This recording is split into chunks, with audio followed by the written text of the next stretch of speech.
Monsieur le président, monsieur le ministre, mes chers collègues, monsieur le ministre, je souhaite d'abord saluer la qualité de votre engagement personnel, tout comme celui du ministre Jean-Baptiste Lemoyne, à la tête du réseau diplomatique, culturel et consulaire.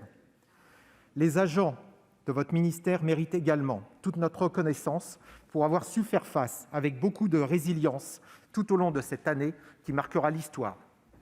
Je veux également rendre hommage à tous les acteurs qui ont constitué une chaîne de solidarité pour accomplir un rapatriement d'une ampleur inédite au second trimestre, aux côtés de votre ministère, à commencer par nos élus des Français de l'étranger, nos consuls honoraires ou les associations à l'image de l'UFE, de la FIAF et de tant d'autres. Le groupe Union Centriste a de nombreux sujets de satisfaction à la lecture de la mission « Action extérieure de l'État », qui présente des crédits en hausse de 3,65 % pour 2021. Tout d'abord, pour la première fois depuis 20 ans, les effectifs du Quai d'Orsay ne diminueront pas. Second point, l'immobilier. Longtemps, la politique immobilière du Quai d'Orsay nous a inquiétés.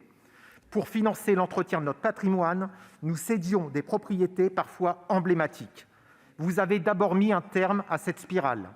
Je veux souligner ici que notre groupe se félicite que l'immobilier bénéficie d'une augmentation de crédit de 33 %. Troisième point de satisfaction, votre plan de soutien aux Français de l'étranger de 220 millions d'euros, annoncé le 30 avril, soit 45 jours seulement après le début de la crise sanitaire. Il concrétisait l'article 1 de la proposition de loi que j'avais déposée un mois plus tôt pour que les Français de l'étranger puissent bénéficier de fonds d'urgence mobilisables via le fonds d'urgence Covid-19.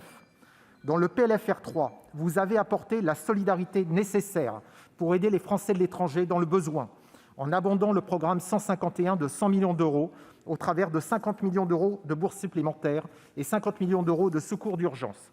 Vous avez également pris en compte les familles en difficulté d'enfants étrangers scolarisés dans notre réseau, lorsque le sénateur Robert Del Picchia, le premier, vous a alerté sur cette nécessité. Vous leur avez affecté 50 autres millions d'euros. Vous avez fait preuve de réactivité quand je vous ai alerté cet été sur la déception des élus des Français de l'étranger, parce que moins de 1 % de l'enveloppe de secours occasionnel de solidarité avait été distribuée par votre administration. Depuis lors, les élus des Français de l'étranger et notre commission ont constaté que ce dispositif de solidarité a trouvé un public plus large grâce à l'assouplissement des conditions d'attribution. Mais nous restons loin d'avoir consommé l'enveloppe que vous aviez prévue. La crise sanitaire ne s'interrompra pas au 31 décembre. Sur les 200 millions d'euros de crédits supplémentaires votés dans le PLFR 3 pour l'aide sociale, les bourses scolaires et les aides aux écoles du réseau de l'AEFE, pouvez-vous nous indiquer si la part de ces crédits non consommés en 2020 sur les programmes 151 et 185 seront reconduits en 2021 ?